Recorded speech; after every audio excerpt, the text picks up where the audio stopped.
Today, we are shooting Construction Pulse. We are going to talk to people who build buildings brick to brick.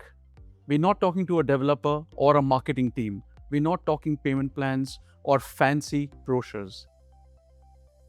We are talking what goes on behind the scene with every single detail in making a building or a villa. We are talking to a contractor who has hundreds and thousands of people working day in and day out. Joining me today is Shadi Kuzam, who is the CEO of Gulf Modern Contracting, GMC. GMC has been involved in construction for various developers, big and small. Shadi also comes with 30 years of experience in this field. We'll be talking to him today about what's going on ground level with the construction, with the regional uncertainty. How are construction companies adapting? What are they changing? What happens with the quality of the project? Will the project get delayed? Is the developer right to work with? Are they taking all the projects or very selective in what they do? Let's dive in. So it's about relationship also. It's not only about a contract, it's about relationship with the developer. If you have a long-standing relationship, everybody understands it's a slightly difficult time and it can be compensated in next project or projects to come. Yeah, for sure. Tough times are the times for collaboration. The developer, in the end of the day, wants his project delivered. That's his number one goal prior to making profit. And if they think otherwise, they have a problem. So having number one goal, delivery of the project, maintaining your image as a developer, you need to find if the contractor has got problems. And not only the contractor, you have to go all the way down in the supply chain, because the contractor could fail because of a subcontractor, a minor subcontractor. Sometimes you overlook, like I would say, aluminum or the elevator. Like in a tower, the cost of aluminum is like 15, 20 million, 25 million, which is less than 10% of project value. But this could make the project fail, or could make the project delayed, gets delays of 6 months, 4 months. Can anyone afford that? Neither the developer nor the contractor can afford that. So you have to help, you have to go all the way down and support or solve the problems jointly. And even if the project is delayed and the contractor is compensated for that delay, the contractor is not going to be happy, because we don't make money from prolongation. We actually lose money. And if we get compensation, it only closes part of our pain. We're still suffering with loss of opportunity, loss of your machine not performing elsewhere. We need to finish the project and exit. Talking about delays, I'm going to ask you a slightly uncomfortable question here. Now, you're on ground constructing for developers. Do you see, with what's going on, there might be delay in projects coming out, and is that going to affect you as a business? All right. There's going to be some impact on certain activities. Like, you know very well that some materials are shipped from abroad and they could be affected. Some materials have become rare to find, or there is shortage in the market. So yes, there are activities that could be impacted. However, a delayed activity doesn't mean a delayed project. If that activity falls on the critical path of the project, it's going to affect the completion date. If that activity has a float, and that's a bit technical, so if it has a float, it means it can be delayed without delaying subsequent activities or delaying the entire project. So again, we're going to be expecting delays in certain places in the projects. There is a possibility of making it up, and probably if these delays fall on the critical path, we're not making it up. But again, even if there are delays, I think everybody invested in a project, whether it's a construction company, developer, or investors, end users, everybody understands that it's not a very usual situation. The shipments are getting delayed, the cost of material has increased. As long as the delay is within range, it's not 2 years, 3 years, and the quality is not compromised. So my next question to you is about quality. Do you feel in your business right now, because of the uncertainty, that some developers are asking you to cut corners? Anything of this episode that you've experienced? For the quality, we usually look at the quality from two perspectives: the quality of the materials or the class of the materials and what you buy for your project, and the way you execute it and the way you place it. Like, how do you fix the tiles? How do you do your plastering? Or that's quality assurance. So quality assurance in terms of like workmanship, there is no compromise. So whether we delayed, we are making money, or we're incurring losses, we are not actually compromising that. Mhm. The quality of materials, yeah, sometimes if the contract allows the contract between the buyer and the seller allows, project could undergo value engineering. And value engineering, it means like finding replacements. Doesn't always mean you're getting a lower quality. Sometimes you do value engineering because like a product is available locally, all right? Like say air conditioning, AC machines. Sometimes what's specified is a machine that's coming from abroad, and the developer might go for alternatives that are readily available and could save money actually, or time. This doesn't affect the end user. If you go for like changing the tile of 100 square meter, 100 dirham per square meter by another tile of 25 dirham per square meter, this is definitely affecting what the product you're buying in the end.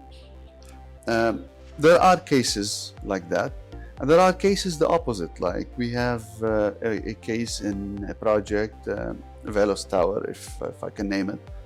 The client went into the other way around. Like when it became difficult to sell because of the regional instability, they went into upgrading the project.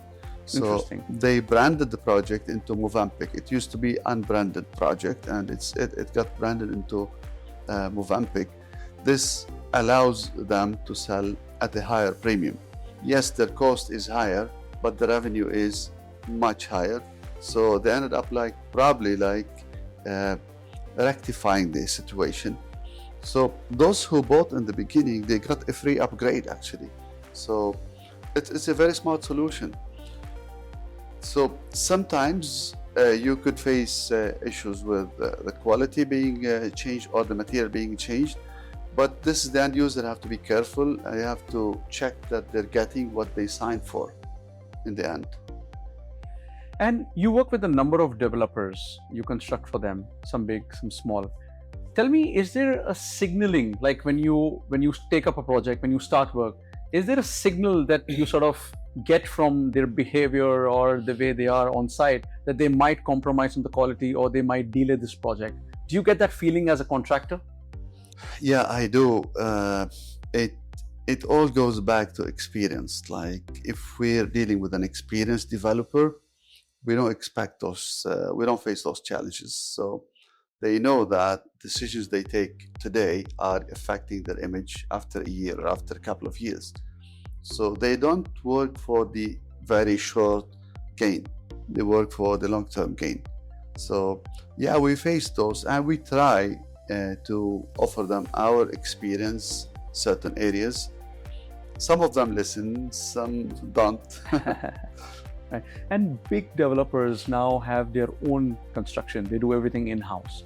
Now, for contractors like yourself, who are independent contractors, you are dependent on developers giving you projects. Now, if a lot of developers create their own in-house construction teams, how does it impact you? And do you think this is where the market's going, where a lot of developers are now creating their own in-house teams? Yes, this is a growing trend actually nowadays. A lot of developers are recognizing that they need in-house construction team. This is not bad actually. Those developers are not my clients, definitely, because they have their own. But I would say that this approach is good when you have a pool of projects. So it's not worth it to start a construction company for 2 projects. So if you have continuity in your development and you have a certain volume, it's worth it. What you benefit from is not actually saving in costs, because whether you do it in-house or you give it to someone outside, it's going to be almost costing you the same. roughly. What you benefit from is control. You gain control, so you can accelerate or slow down in certain projects, or like prioritize. Flexibility for change. You will not be facing variation orders and extension of time claims. It's less conflicts on the project. So for sure, the risk in that is if you slow down your projects, you end up with thousands of people on your payroll. You either have to terminate them, like what has happened recently, and we've seen some developers terminating some of their construction employees because you cannot keep them. You don't have other outlets to sell them. You don't have projects from the market. It's only your projects. So it's risky. Plus, the other drawback is that when you use a contractor from outside, they're always up to date, they're specialized. So it's like you're having your own doctor who's only treating you, and he doesn't see a lot of patients on the market. After a while, his knowledge becomes very limited and not updated. Shadi, one important question here. You know what goes on behind the scene to make a building from scratch, right? To construct a building. Have you ever thought of becoming a developer yourself? Okay, it's very tempting to become a developer for sure, and we have what it takes. We have in-house almost everything. What we don't have is selling and marketing experience. Like, we know how to start a project from scratch. We know how to select a land, choose the right land, design it, have a good concept, have a good design, get it approved by authorities, RERA, NOCUDI, OCUDI, all that. We know how to do that, and we definitely know how to build. We don't know how to sell. Maybe we can have a selling agency. However, if I step into that, I'm going to be competing with my clients.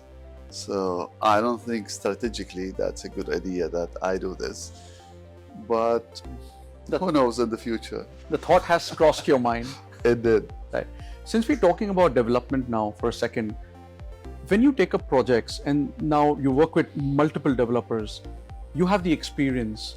How do you differentiate a good developer, a bad developer, a good project, bad project? You still have to take it up because they are all your clients. But since you now have so much experience, I want to explore this part of you. How do you differentiate between a good developer or a bad developer, if I have to put it in that way? Okay, I will not take a bad project. We are very selective. We learn to be selective. We learned it probably the hard way. But what makes a bad developer? I'll just tell you the bad, so everything else is the good. A bad developer is a developer who's over leveraging. All right, like those who like start too many projects at once before delivering, before like completing projects, since they start with so many, and they stretch themselves so thin, and they become very vulnerable to anything that could happen in the market, like what has happened now. This is risky. So for us, this is a big risk.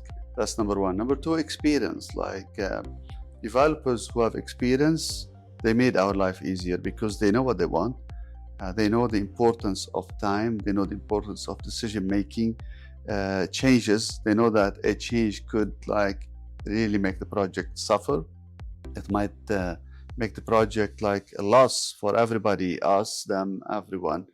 So these are the most important ones. Also, like a developer who's overspending. Like, we know that all developers spend a lot of money on marketing, staff, offices, luxury things, kiosks in the malls, all that. This is all good, but it's good when you've actually achieved and when you have already made profits, and when you're using your profits or a certain budgeted amount for that.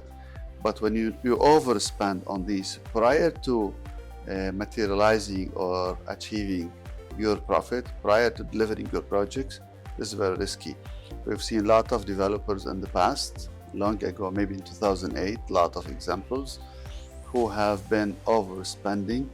2008 came, they have spent all the profit margin and they did not deliver, so the profit margin is not there, so they couldn't survive. they disappeared. As per you, Shadi, when a project is delayed, who does it affect the most? Investors, construction company, or the developer? Everyone. If you had to pick one with the biggest impact. All right, I will start with the top. Like, developer is affected if he signed tough agreements with the buyers, and he doesn't have a cushion. Okay, so if it says like we have delivered on this date and they don't, they lose face. That's number one. They could be facing penalties. But if they promise to deliver here and the construction contract says they will deliver here, they still have this leeway. So that's number one. So they would probably pay the cost of that if they've actually exceeded the promises or like broken their promises. Contractors definitely pay a cost for any single delay or any stoppage or any suspension that takes place on the project. The contractor has a large number of people, and any single additional month is not budgeted for. And you're talking like millions here. So definitely contractors suffer from delays. The contractors, as I said, like they don't like to have a prolongation and extension of time and get paid for.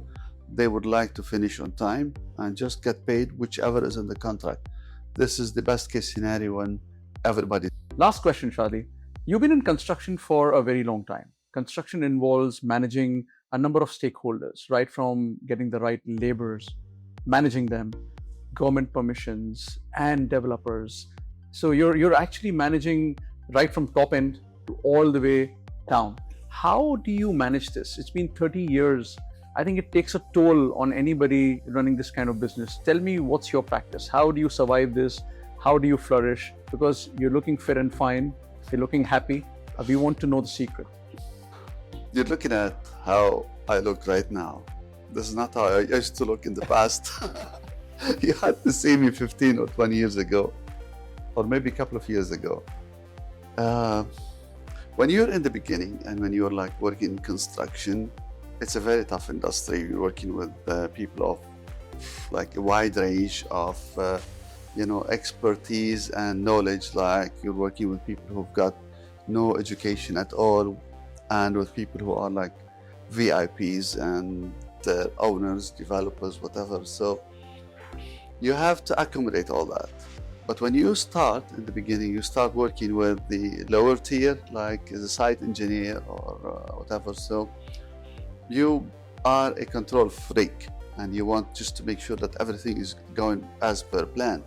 And you have a scientific way of managing that, Excel sheets, budgets, people controlling time. You're like a policeman of everything, of cost, of time, of manpower, attendance, all that. As you grow, you stop being such a policeman or like an engineer. You have to have more leadership skills, and you have to look at it as more an art than a science. You have to find the best way of managing all this mixture, all these, having all these ingredients and coming up with a nice dish to serve is not exactly what you read in the book. So you have to get a lot of knowledge, a lot of emotional intelligence, a lot of vision, and you learn from Dubai a lot of things about this vision. You learn how to deal with these tough times, how to get the best of those times and turn the threat into opportunities. So you have to leave the engineer a little bit behind and think differently. So I'm a different person now than I was 20 or 15 years ago.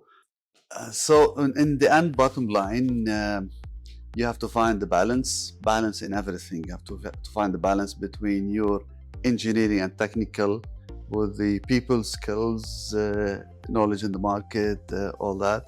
And you have to have a balance between your own hard work and your own personal life, all that. So I think I'm close to achieving the balance. Right.